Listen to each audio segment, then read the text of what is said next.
বৈধ রেসিডেন্সি থাকলেও কোনো প্রবাসী যদি একটানা ৬ মাসের বেশি কুয়েতের বাইরে থাকেন তাহলে তার কুয়েতি রেসিডেন্সি বাতিল হতে পারে। কুয়েত সরকারের এই নতুন নিয়ম অনুযায়ী দীর্ঘদিন বাইরে থাকাকে অনিয়মিত অবস্থান হিসেবে ধরা হবে। আরব টাইমসের খবরে আরও বলা হয়েছে, তবে যাদের কুয়েতি সন্তান আছে বা কুয়েতে সম্পত্তি আছে বা যারা বিনিয়োগকারী তারা এই নিয়মের বাইরে থাকবেন।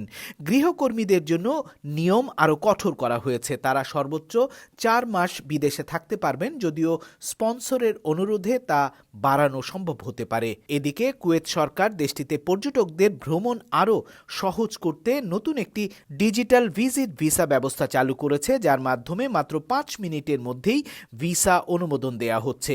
নতুন এই ব্যবস্থায় পর্যটন, ব্যবসা ও পারিবারিক ভিসার আবেদন পুরোপুরি অনলাইনে করা যাচ্ছে। আরব টাইমস খবর দিয়েছে, ডিজিটাল সিস্টেম চালুর ফলে প্রতি সপ্তাহে হাজার হাজার ভিসা দ্রুত ইস্যু করা সম্ভব হচ্ছে।